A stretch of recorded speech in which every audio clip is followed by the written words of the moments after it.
एक हफ्ता भारत और दूसरा अमेरिका गुजारकर वो आज पाकिस्तान पहुंचा था। नीलम की मौजूदगी ने उससे इतना बेहूद कर दिया था कि वो इतने सारे काम पेंडिंग पर डालता रहा था। उसने अपनी कितनी गैर मुल्की पार्टियां ख़त्म कर दी थीं, मगर अब वो फिर से सारे काम शुरू कर चुका था। उसके पीछे लगे एजेंट्स उसकी तमाम खबरें मेजर आस तक पहुंचा रहे थे, और मेजर आस ऑफिसर्स तक वहां से दूसरे मुल्क की फ़ौज को मुतल्ला किया जाता कि ये गैंग आपकी ये कानूनी काम कर रहे हैं, स्मगलिंग कर रहे हैं। एक बड़े दर्जे पर उनका मिशन पहुंच चुका था, और दूसरी अफवाज भी उसमें शामिल हो चुकी थी। जब फौज शामिल हुई तो सियासी लीडर्स अलर्ट हो गए, और मिनाज की पुष्पनाई करते एक सियासतदान ने उससे मुताला किया कि कैसे पाकिस्तान की बड़ी फौज उसके खिलाफ दूसरी अफवाज को भी इस्तेमाल कर रही है, और गैर मुल्की तमाम गैंग्स अब बिक चुके हैं। उनके तमाम राज पाक फौज और उस मुल्क की फौज के पास जा चुके हैं जिससे मिनाज की इन्वॉल्वमेंट की भी निशानदेही की जा रही है। दुबई, अफ्रीका और सऊदीया इंटरनेशनल एयरपोर्ट पर एक टाइगर नामी शख्स ने बहुत से पासपोर्ट्स भेजे, जिनका बॉडी एक्सरे किया गया, और एक बड़े पैमाने पर हीरे की स्मगलिंग रोक दी गई। हर जगह से पीटर का नाम सामने आ रहा था, और फौज जानती है कि पीटर किसके लिए काम करता है। एसपी बिलाल, मैंने तुम्हें कोई काम कहा था। वो सनबाथ लेने के लिए लॉन में स्विमिंग पूल के पास आरामदेह अंदाज में लेटा था। सर, मैं उस लड़की को कहाँ से ढूंढूं? सर, वो हमेशा गुम हो जाती है। सर, मेरी माँ ने तो मान लें कि वो वो खामोश हुआ तो मेनाज की नरम आवाज सुभरी। अपनी बीवी प्यारी है। सुना है बड़े प्यारे बच्चे हैं तुम्हारे। इस सरमी में पोशीदा पैगाम एसपी बिलाल अच्छे से जानता था। सॉरी सर, मैं ट्राई कर रहा हूँ। वो मिनमिनाया। मुझे कोशिश नहीं, नतीजा चाहिए। सुना तुमने? कॉल कैंसिल कर दी। पीटर तेज तेज कदम उठाता लॉन की तरफ आया। सर, सर वो आईएसआई का एजेंट ही है। उसे हमारे बंदे को बेहोश करके एक ठिकाने पर रखा हुआ है। उस बंदे के पास हीरों की स्मगलिंग के बहुत से राज हैं। पीटर ने इतला दी थी कि शिकार का पता बताया था। वो फौरन उठ खड़ा हुआ। गाड़ियां निकालो, मैं चेंज करके आता हूँ। वो बुलंद आवाज से कहता निकल गया। वो कब की रूम में खड़ी उसका इंतजार कर रही थी, फिर प्रैक्टिस करने लगी। राइफल उठाकर वो सामने टारगेट को देखने लगी। था। तुम पाबंद हो, और तुमने खुद अपने आप को पाबंद किया है, वरना मैंने तो कहा था दफा हो जाओ, मत सवार हो मेरे सर पर। था। तुम तो उसकी एक सख्त नजर की मार हो। जिस लम्हे उसे तुम्हारी हकीकत मालूम हुई, वही लम्हा तुम्हारी मौत होगा। था। मैंने कहा था आपसे ये घटिया सो कॉल्ड मोहब्बत करने को। था। आप जैसी लड़की को तो मैं अपनी जिंदगी का एक लम्हा ना दूं। था। था। था। उसका दिमाग मेजर आज के गुस्से में कहे जुमलों में जकड़ा था। सामने लगे टारगेट बॉय के सीने में उससे बेताशा सुराख कर दिए थे। सबर सबर, माना आपका निशाना अब पक्का हो गया है, मगर इतनी बुलेट्स तो जाया ना करें। वो उसके पीछे मौजूद दरवाजे से अंदर आता बोला। अभी अभी बात लेकर निकला था। बालों का गीलापन हनूस बरकरार था। मैं मशीन गन चेक कर रही थी। पता नहीं इससे क्या हुआ है, चल नहीं रही।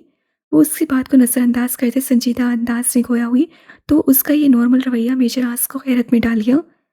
मैं चेक करता हूँ। वो मशीन गन टेबल से उठाता बोला। मैवरिक ने जो 2 जासूस आज़ाद करवाने हैं, वो कहाँ गए थे? वो एक आहंग दबाते टारगेट पर राइफल सेट करते पूछ रही थी।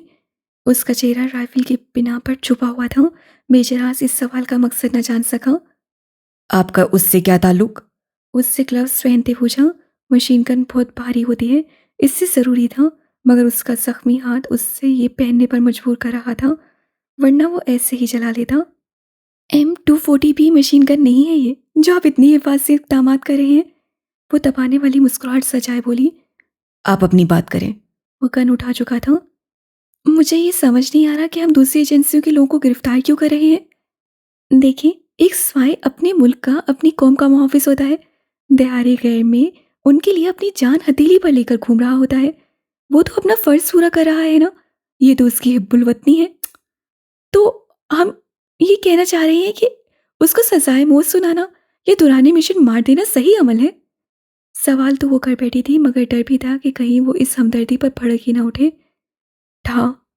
मेजर आज से मशीन का नीचे करते उसके चेहरे की जाने देखा, जो मेज से टेक लगाए उससे ही देख रही थी। कहीं आप ब्रिज ऑफ स्पाइस तो देख कर नहीं आई? उसका इत्मीनान काबिल दीद था। जी। वो हैरत सदा थी। कुछ ऐसे ही हमदर्दाना डायलॉग्स टॉम हैंक्स ने भी कहे थे।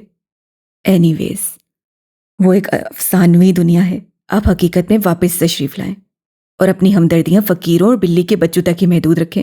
आइंदा किसी मुल्क दुश्मन अनासर या दहशतगर्द से हमदर्दी जताई तो सबसे पहले आपके सीने में मेजर आस ही गोली उतारेगी। वो सफाकी से बोला। ये ठीक है। नीलम ने खुद को नॉर्मल जाहिर करना चाहा। हम्म। वो गन उससे पकड़ा रहा था, साथ उसके चेहरे के उतार चढ़ाव पड़ने की कोशिश भी जारी थी। वैसे आपने ये सवाल क्यों किया? वो नीलम भूल गई थी कि मेजर आस कोई नॉर्मल इंसान नहीं है। वो एक स्पाई है, एक एजेंट। वो बाल की खाल उधेड़ के रख देने वालों में से था।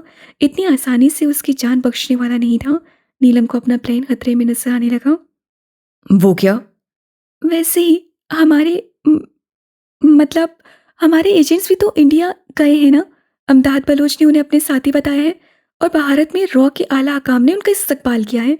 उनके साथ अपने आइंदा मंसूबे शेयर किए हैं। अगर उन्हें ज़रा सा भी शक गुजर गया तो उनका क्या हश्र करेंगे। इसीलिए हमने सोचा इससे अच्छा है कि हम उनके जासूस छोड़ दिया करें और वो हमारे उससे बहाना तलाशा। इस वक्त सर पर सिर्फ मेजर आस को तहसील करने का भूत सवार था। आप इतनी मासूम तो नहीं हैं जितनी मासूमाना आपकी बातें हैं। वो एक टांग आगे दूसरी को पीछे रखे एक और निशाना लगाते बोला। ठा अगर हम उन्हें छोड़ देंगे तो यहाँ उससे करीब जाते नीलम के माथे पर उंगली रखी। स्टोर हमारे इदारे की हसास इंफॉर्मेशन लीक हो जाएगी जो कि मुल्की खतरे का सबब बन सकती है। इसलिए हम ऐसा कुछ नहीं कर सकते। जान के बदले जान असूल है। अगर वो हमारी जमीन को बुरी निगाह से छुएंगे तो हम आंखें निकाल देंगे उनकी, भले इसमें हमारी अपनी जान ही क्यों ना चली जाए। भारतीय जासूस बलूचिस्तान में तहरीबकारियां कर रहा है और हम उसे माफ कर दें, वो भी मेनाज जितना ही कसूरवार है। मेजर आज से उसे तफसीलन बताया था। वो और उसके गार्ड्स अंदर राहदारी से गुजर रहे थे। रात का अंधेरा बढ़ रहा था जब एक पुरसुकून मगर खंडर नुमा उस जगह में रोशनी पैदा हुई थी। वो कैप्टन हमजा था जिससे पीटर का साथी होकर एम आस प्लाजा में कयाम के दौरान ढेरों मुनाफा बख्श इन्फॉर्मेशन इकट्ठी करके मेजर आस को दी थी। अब उस बंदे से उससे हीरे निकलवाने थे मगर उससे पीटर की कॉल आ गई थी। तभी वो उससे यहीं फेंक कर चला गया था। उससे मालूम था कि जो इंजेक्शन उससे लगा है वो 12 घंटे से पहले होश में नहीं आएगा। सर, पीटर ने सर के इशारे से उसे अंदर जाने का कहा तो वो तेजी से दरवाजे को ठोकर मारता अंदर घुसा। कैप्टन हमजा ने उससे भी बरक रफ्तारी से फायर किया मगर अंधेरे की वजह से साया गया। उसके गार्ड्स ने कैप्टन हमजा को चारों तरफ से घेर लिया था। उसका पिस्टल छीन लिया। कैप्टन हमजा ने एक गार्ड से पासों आज़ाद करते टूटी कुर्सी उसे मारी। दूसरे को भी मारने लगा था जब इत्मीनान से खड़े मिनाज एसाक ने गहरी सांस ली। I am sorry my dear enemy. ठा ठा ठा ठा उससे अपने रिवॉल्वर का मैगजीन खाली करके अपने गार्ड से राइफल लेकर कैप्टन हमजा के जिस्म का रेशा रेशा कर डाला। गार्ड्स टॉर्च जलाए खड़े थे। उन सब की रोशनी में सुर्ख खून और दहशतनाक लग रहा था। कैप्टन हमजा की शर्ट, उसका चेहरा, उसका पूरा धड़ रंग चुका था। उससे इतनी एहतियात की थी, कितनी बसें बदल बदल कर चादर से ढांप कर खुद को आया था मगर आज शहादत उसके नसीब में थी। वो ज़मीन पर किसी उधड़े हुए कपड़े के कुट्टे की तरह पड़ा हुआ था। जब मिनाज ने उसके होंठ से उंगलियां रंगते सीमेंट के ठंडे फर्श पर बैठकर कुछ फासले पर ही वो लफ्ज़ लिखे थे, एम आस। वो जिस आंधी तूफान की तरह कयामत लेकर आए थे अपना बंदा लेकर जा चुके थे। थप थप की आवाज़ उन पोसीदा पुरानी इमारतों के सीने से टकरा रही थी। उन इमारतों से ज़्यादा दहशतनाक वो शख्स था जिसने इतनी बेरहमी सफाकी से एक वतन के रखवाले हक के राही को शहीद कर दिया था। उसकी माँ अब हर दस्तक पर उसका इंतज़ार करेगी और जब जब वो दरवाज़ा खोलेगी और सामने खाली सड़क पाएगी तब तब उसके दिल से उसके सीने से आ निकलेगी, एक होक निकलेगी। और सिर्फ उस एक माँ की नहीं, हज़ारों की आहें ली थी उससे। अल्लाह ताला ने उसकी रस्सी ढीली छोड़ रखी थी। वो खुदा बन बैठा था। उसका दिल होता तो ज़रूर उस जुल्म पर कपकपा जाता या मर जाता। कैप्टन हमजा की पॉकेट में मौजूद वायरलेस मुसलसल वाइब्रेट कर रहा था। मेजर आस अभी लाइल था कि ये कोड अब जिंदगी भर नहीं कोई इस्तेमाल कर सकेगा। ए राहे हक के शहीदों, वफा की तस्वीरों, तुम्हें वतन की हवाएं सलाम कहती हैं। ए राहे हक के शहीदों, लगाने आग जो आए थे आशियाने को, वो शोले अपने लहू से बुझा लिए तुमने, बचा लिया है यतीमी से कितने फूलों को, सुहाग कितनी बहारों के रख लिए तुमने। तुम्हें चमन की फिजाएं सलाम कहती हैं, ए राय हक के शहीदों, चले जो हो गए शहादत का जाम पीकर तुम, रसूले पाक ने बाहों में ले लिया होगा, अली तुम्हारी शुजाअत पे झूमते होंगे, हुसैन पाक ने इरशाद ही किया होगा, तुम्हें खुदा की रज़ाएं सलाम कहती हैं, ए राह हक के शहीदों। ठीक है फिर एसपी बिलाल, आप ये इत्तला महनाज को दे दें। टाइगर ने फ़ोन बंद कर दिया। पता नहीं कैप्टन हमजा कहाँ रह गया है, मुझे परेशानी हो रही है। अनस, तुम उसकी लोकेशन चेक करो, वो कोड पर कोई रिप्लाई नहीं कर रहा। वो सोफे पर बैठा लैपटॉप के साथ बहुत सी डिवाइसेस लगाए बैठे अनस से बोला। हाँ वही देख रहा हूँ, और मिल भी गई है, और लोकेशन भी कुछ ढंग की नहीं है। अनस से कहा। चलो। मेजर हाथ से अपनी जैकेट उठाई और पिस्टल दूसरी ज़रूरी चीज़ें लेता रेडी हो गया, जबकि नीलम अपनी प्रैक्टिस में लगी थी। उसे कल से फिर मेहनाज का सामना करना था। टाइगर, हो सकता है ये मेहनाज की कोई चाल हो, या पीटर ने कैप्टन हमसा को आपके खिलाफ इस्तेमाल करना चाहा हो। उन्हें पता चल गया है कि स्मगलिंग की तमाम गैंग्स की इन्फॉर्मेशन आपने दी है, वो आपका सुराग लगाने को कर रहे हैं ये सब। नीलम ने उससे रोकना चाहा तो मेजर आज से जबड़े भींचते एक कड़ी नज़र उस पर डाल ली और पूरी कुव्वत से ग्लास डोर बंद करता चला गया। कैप्टन नीलम जो खुद जहरीले सांप के करीब चली गई, जिससे बम लगी कार में सफ़र किया, आज वो सदा थी तो उस जाने वाले शख्स के लिए जो उसे कभी नहीं समझ सकता था, क्योंकि वो उससे नहीं समझती थी। लोग अपने किए को कवर करते हैं और वो अपना नाम छोड़ जाता था। आज पूरे 1 साल 3 माह बाद उन्होंने सीमेंट के फर्श पर खून से लिख के वो ही हुरफ देखे थे, एम आस मिनहाज इसहाक। सिर्फ अपनी ताकत का इस्तेमाल करता था, ताकत और रुपए के नशे में अंधा। उसे नहीं मालूम था कि बुराई के इस मैदान में जिन प्लेयर्स के जरिए वो खड़ा था, आहिस्ता आहिस्ता वो सब गिर रहे थे। वो अगर अकल का इस्तेमाल करता तो ठहर जाता और देखता है यहाँ कौन आता है, मगर नहीं, उससे अपना काम किया और अपना नाम छोड़ दिया। उससे इन वक्ती सहारों पर बहुत यकीन था जो कल आईएसआई ने एक झटके में ढेर कर देने थे। वो आधे से ज़्यादा काम कर चुके थे, बस एक चीज़ चाहिए थी, मिनहाज का रिकॉर्ड, जिसकी भनक उसके दाएं हाथ से बाएं हाथ को भी नहीं लगती थी। बेजरास और अनस से आगे बढ़कर उस लाश को देखा जिसकी हालत देखने लायक ना थी। कलेजा मुंह को आ रहा था उनके लिए, आंखें पत्थर सर्द हो गई थी। कैप्टन हमजा। बेजरास ने उसका गोलियों के सुराखों से भरा सर हाथ में उठाया तो खून की पिलपिलाहट से फैल गया। कैप्टन हमजा। वो चीखा। यार अजीब मखलूक है तू। तू तो कह रहा था शाम को आऊंगा, हम चाय पर इंतजार कर रहे थे और तुम यहाँ हो।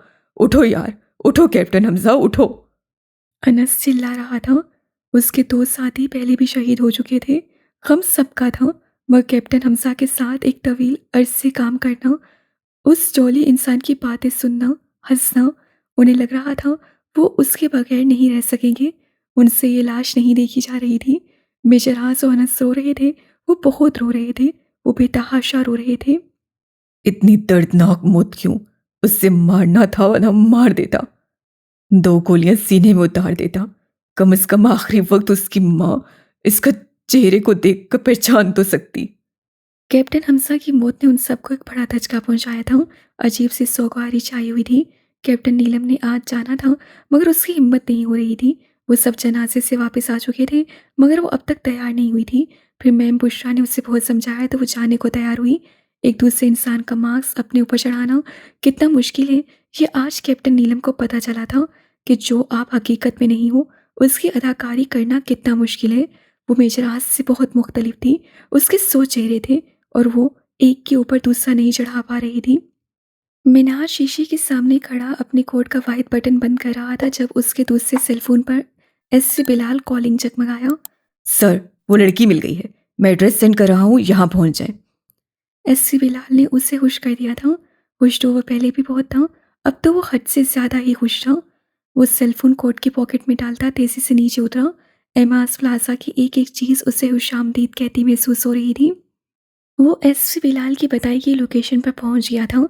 पीटर और उसके 4 गार्ड्स साथ थे। ये एक सेमिनार था जिसमें लगे एक स्टॉल पर वो डायसेक्टिंग के प्रोस्पेक्टिस से रही थी।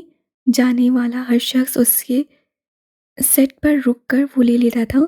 कुछ उसे तुरहम भरी नज़रों से भी देख रहे थे, तो कुछ उसके हुस्न को सहरा रहे थे। मुड़कर उस शाहकार मुजस्मे को देखते, जो किसी माहिर संग तराश के हाथों का जादू महसूस होता था। उसे देखकर चंद सानी को एमाज की सांसें तक रुक गई थीं। पता नहीं उसमें कैसी कशिश थी, कैसा मकनातीसी सिलसिला था कि वो सामने आती थी और वो बेबस पुतला बन जाता था। दिल एकदम चाहता था कि आम लोगों में शुमार हो जाए, एक अलग दुनिया बसा ले। वो स्टॉल पर रुका और उंगलियां लकड़ी की सतह पर बिछे सफ़ेद सिल्की कपड़े पर बजाईं। उससे प्रोस्पेक्टस आगे बढ़ाया, जिसे थामने के चक्कर में वो उसके हाथ पर अपना हाथ रखता, अपने मखसूस गंभीर और जानलेवा अंदाज से गोया हुआ। हेलो मलिका। कैप्टन हमसा के हादसे के बाद उसे इस शख्स से दुनिया में सबसे ज़्यादा नफरत महसूस हो रही थी। तुम? उससे खौफज़दा पथराई नज़रों से आसपास देखा। काश तुम मुझे देख सकती कि आज मैं तुम्हें देखकर कितना खुश हूं। वो सरगोशियों में बोल रहा था। नीलम ने अपना हाथ खींचा, प्रोस्पेक्टस में इस पर गिर गया। प्लीज एक बार मेरी बात सुन लो। प्लीज मलिका। उससे खौफज़दा देखकर वो रजाजत भरे अंदाज से बोला। अनस भी एक अटेंडर की तरह वहां मौजूद था। काहे बकाहे नीलम के पास खड़े महनाज को भी देख लेता। क्या चाहते हो तुम हमसे? वो प्लान के मुताबिक फौरन रोने लगी। सिर्फ कुछ वक्त, चलो नहीं तो मेरे गार्ड्स यहाँ फायरिंग शुरू कर देंगे। तुम मुझे जानती नहीं हो। उसे हिलते न देखकर वो धमकियों पर उतर आया। नहीं, ऐसा नहीं करना, हम चलते हैं। वो घबराहट में अटक अटक कर बोल रही थी। महनाज के चेहरे पर फातिहाना मुस्कुराहट उभरी थी। मेज़ को टटोलती दूसरी मेज़ सक गई। वहां पर मौजूद लड़की से कुछ कहा और वापस आ गई। अगले ही लम्हे मिनाज की फ्रॉड वो धूल उड़ाती एग्जीबिशन की पार्किंग से निकल गई। क्या बात करनी है तुमने हमसे?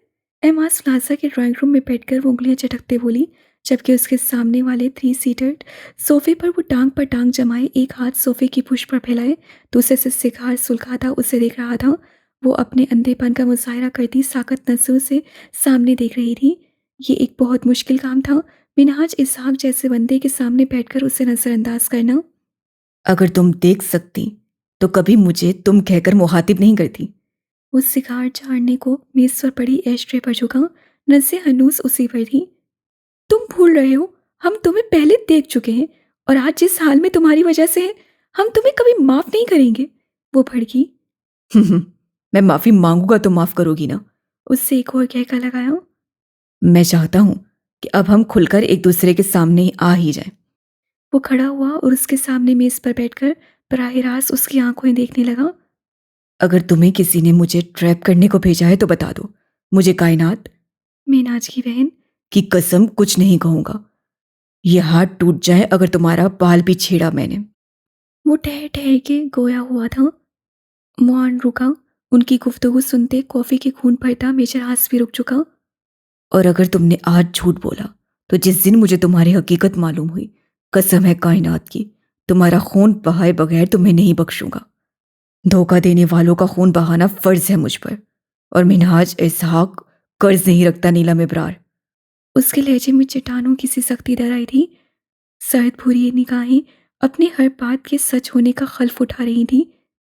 पहली बात, हमें यहाँ किसी ने नहीं भेजा, बल्कि तुम खुद लाए हो। पहले भी तुम ही लाए थे। दूसरी बात, नीलम इब्रार की इजाजत के बगैर इस दुनिया का कोई शख्स उसका बाल भी नहीं छेड़ सकता। उससे भी सूझ समेत जवाब उसके मुंह पर मारा। मिनाज के अनाबी होंठ मुस्कुराए थे। नीलम के होंठ के पास बैठा स्याह दिल अचानक ही उसकी नजरों में आया था। यही एक फर्क था उसमें और जोई में। तुम जैसी लड़की मैंने अपनी पूरी जिंदगी में नहीं देखी। सच सच बताओ, इसी दुनिया की हो? कहाँ से चुराती हो इतने बहादुर अल्फाज, और कहाँ से लाती हो चेहरे पर इतनी मासूमियत? वो उसके तपे तपे चेहरे को देख रहा था। फजूल बोलते हो तुम, बहुत ज्यादा फजूल। वो फनकारी। तुम एतराफ़ कर चुकी हो कि तुम जो हो वही हकीकत हो, तो मैं भी एतराफ़ करना चाहता हूँ कि मैं तुम्हें हर वक्त हर लम्हा अपने सामने रखना चाहता हूँ, अपने पास। वो मेज पर बैठा आगे को झुका, दोनों हाथों को एक दूसरे में पेविस किए उसे देख रहा था। और हम तुमसे दूर जाना चाहते हैं, बहुत दूर। वो नागवारी से बोली। फिर तुम अपने मकसद में कैसे कामयाब होगी मलिका? उससे नीलम को फिर सुलगाया। तुम हमें अपने पास भी रखना चाहते हो, शक भी करते हो। क्या गेम खेल रहे हो? वो तलखी से पूछ रही थी। मिनाज सीधा हो बैठा, गहरा सांस लिया और उसका हाथ खींचकर अपनी चौड़ी हथेली में कैद कर लिया। नीलम उस लम्हे के लिए तैयार नहीं थी। हैरत से मुंह खुल गया। देखो मलिका, गंभीर आवाज, पुरफसों लहजा। तुम छोड़ दो ये सब, कुछ नहीं रखा इसमें। अगर मेरे खिलाफ कोई सबूत तुम्हें मिल भी गया तो भी फौज मेरा कुछ नहीं बिगाड़ सकेगी। मेरी जड़ें बहुत मजबूत हैं। तुम भी ख्वामहा अपनी जान पर जुल्म ना करो। आज जिनके लिए ये कर रही हो, कल वही लोग तुम्हारे घर से बाहर रहने वाली बदकिरदार लड़की कहेंगे। ये दुनिया बहुत जालिम है, बहुत ज्यादा। तुम मासूम हो, बहुत प्यारी हो, मत करो अपने ऊपर ये सितम। मैं तुम्हें बचाऊंगा, कोई तुम्हारा कुछ नहीं बिगाड़ सकेगा। तुम मेरे पास बहुत महफूज रहोगी, हर चीज से। मेरे पास हुस्न, दौलत, ताकत, मोहब्बत सब कुछ है तुम्हारे लिए। वो उससे अपने जुमलों के आसार में बांध रहा था, उससे गद्दारी पर उकसा रहा था, लालच दे रहा था। सब कुछ तो था उसके पास, दौलत, हुस्न, ताकत, मोहब्बत। फिर भी सामने बैठी लड़की उससे मरूब नहीं हो रही थी। एक ही बात बार बार, अगर तुम्हें इतनी इनसिक्योरिटी है हमसे तो दूर रहो हमसे। हम उछल कर नहीं आए कभी भी तुम्हारे पास। हम खुद तंग हैं, बेजार हैं तुमसे। इतने ही खतरे हैं तो फासले पर रहो, हमारी राह में मत आया करो। वो उससे गिरफ्त से अपना हाथ निकालती खड़ी होकर चिल्लाई। तुमसे दूर ही तो नहीं रह सकता, नहीं रह सकता तुमसे दूर। यही बात तुम्हें समझ नहीं आ रही। मुझे अपना कैदी बनाकर बोल रही हो, हमारी राह में मत आए। उससे नीलम को कंधों से पकड़कर झंझोड़ डाला। मत खेलो मेरे साथ ये खेल, मैं तुम्हें मार दूंगा। मैं बहुत वहशी हूं, धोखा बर्दाश्त नहीं होता मुझसे। मेरी बात समझो मलिका, देखो। उससे नीलम का चेहरा थाम लिया। वो अब भी उसकी जानिब नहीं देख रही थी। मुझे गौर से सुनो, मैं तुमसे कह रहा हूं, सच बता दो। कायनात की कसम, इस दुनिया में मेरी सबसे अजीज हस्ती की कसम खा रहा हूं। तुम्हें जाने दूंगा, हल्की सी खराश भी नहीं डालूंगा। वो उसे जज्बाती अंदाज में ट्रैप कर रहा था, मगर मुकाबिल भी कैप्टन नीलम इब्रार थी, जिससे तय कर लिया था मैदान में उतरी है तो मैदान मार कर ही जाएगी। हम जा रहे हैं, तुम अपने रास्ते रहो, हम अपने। वो उसके हाथ झटकती सोफा टटोलती मुड़ने लगी जब मेनाज उसकी राह में घायल हो गया। 1 महीना तुम यहां रहोगी। अगर यहां कोई गड़बड़ ना हुई और मुझे यकीन हो गया कि तुम वो नहीं हो जो मैं समझ रहा हूं, तो मैं तुम्हें जाने दूंगा।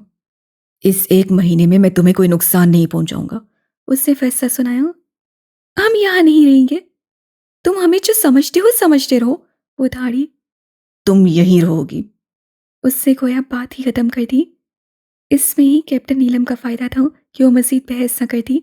इतनी बहस उसे सच्चा साबित करने को बहुत थी।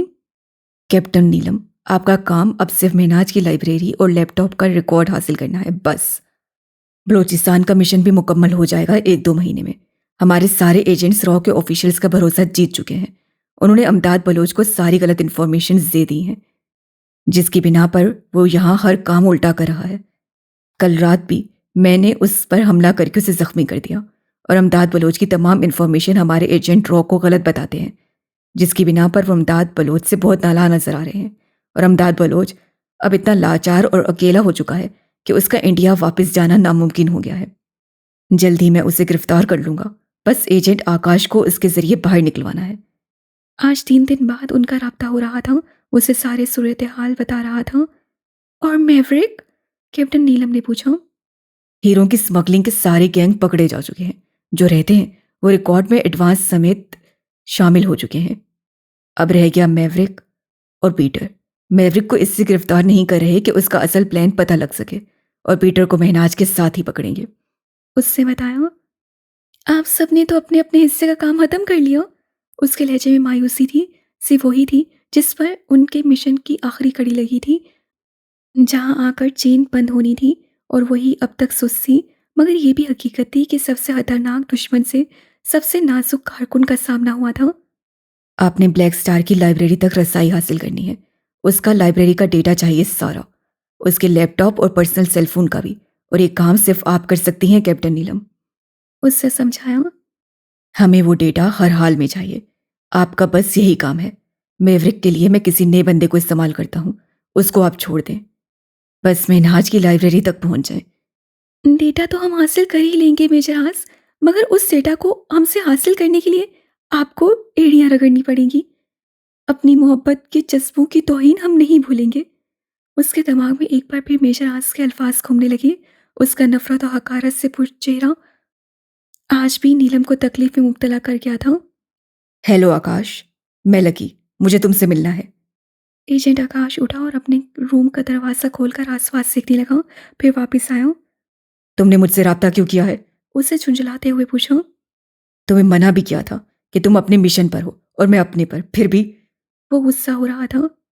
ये यार, मेरी बात तो सुन लो। अमदाद बलोच ने फूली सांसों के मुतमईन कहते दरख्वास्त की। जल्दी बोलो। उससे एहसान क्यों? मुझे इंडिया वापस जाना है। वो बहुत मुश्किलों से बोल रहा था। तो मैं क्या करूं? सबका लहजा हनूस बरकरार था। मेरी मदद करो। मेरे सारे बंदे बाहर जा चुके हैं। मेरी रिहाइश गाह पर हमला हो चुका है। मैं बहुत जख्मी हालत में एक वीरान जगह पर पड़ा पानी को तरस रहा हूं। नाराज बलोच तंजीमें फौज गिरफ्तार कर चुकी है। रा कह रही है कि मेरे भेजे बंदे एक एक करके गायब हो चुके हैं और भेजी गई कोई इन्फॉर्मेशन उन बंदों ने हेडक्वार्टर तक नहीं पहुंचाई, बल्कि चंद आला अहकाम की मेजें साफ कर चुके हैं। हमारे इदारे की चंद हसास इन्फॉर्मेशन रखने वाली फाइल्स गुम हो चुकी हैं, गायब कर दी गई हैं। मेरी गलती की सजा में मुझसे हर राब्ता कता कर दिया है। तुम ही मेरी यहां से निकलने में मदद करो। शाकिर भी गायब हो चुका था। मुझे लगता है वो आईएसआई के हाथ चढ़ गया है। उससे ठहर ठहर कर लंबे लंबे सांस लेकर बात मुकम्मल की थी। अगर ये सब हुआ है तो तुमने मुझसे राब्ता करके मुझे भी खतरे में डाल दिया है। मैं कल आता हूं, फिर मिलकर हेडक्वार्टर से मदद मांगेंगे। एजेंट आकाश ने उसे तसल्ली दी। सर, एजेंट आकाश का और अमदाद बलोच जो खुद को लगी कह रहा था का राब्ता हो चुका है। कल मिलने का प्लान है। मेजर आस के मंसूबे के तहत वो लोग आपस में रब्ता करने वाले थे और उन्होंने कर भी लिया था। मेजर आस को कामयाबी साफ नजर आ रही थी।